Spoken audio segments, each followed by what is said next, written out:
In these problems, we are using the midpoint formula. And what the midpoint formula can do is, if you have a line segment and you know the coordinates at either end of the line, then you can find the coordinates for the midpoint of that line.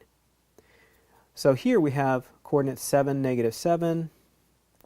Well, my line doesn't make sense with these coordinates, but that's okay. And negative 4, 1. And we want to find the coordinates of the midpoint here. The midpoint formula says x1 plus x2 divided by 2, comma, y1 plus y2 divided by 2. So all you're really doing is taking kind of the average of the x coordinates and the average of the y coordinates. And that is going to be your midpoint. So let's try it with this one. x1 would be 7, x2 would be negative 4. So 7 plus a negative 4 would be 3 over 2. And then y1 is negative 7, and y2 is 1. So that would be negative 6 over 2.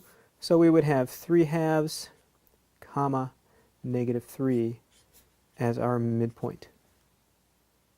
Let's try one more. This one says M, and that's usually how they label the midpoint, negative 2, comma 2 is the midpoint of segment RS. Okay, so we've got the segment, here's R, here's S, and our midpoint, they're telling us, is negative 2, 2. This looks a little different. If S has the coordinates of 2, 11, so they're giving us that one, find the coordinates of R. Well, this looks a little bit harder, but it's really not too bad. We're simply going to use the midpoint formula again, and in this case we actually have the midpoint. So negative 2, comma 2 equals, that's our midpoint, x1 plus x2. Well, we don't know x1. We do know x2, that's going to be 2. So x1 plus 2 over 2, comma, y1 plus, and y2 is 11 over 2. Now, this part is going to equal that negative 2, so we can actually separate this out into two separate equations here. So negative 2 equals x1 plus 2 divided by 2, and then we want to solve that for x. The first thing that I would probably do is multiply both sides by 2 to get rid of this fraction. If I did that, I'd get negative 4 equals x1 plus 2, and if I subtract 2, I'm going to get x1 equals a negative 6. Whoops. Let's try this next part, the y1 plus 11 divided by 2. That's going to equal the y coordinate over here.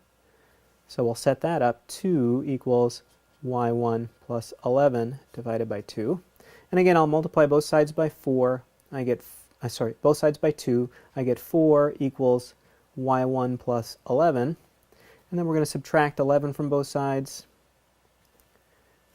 And we get negative 7 equals y1. So our coordinate then would be negative 6, comma, negative 7. So that's a little bit of work with the midpoint formula.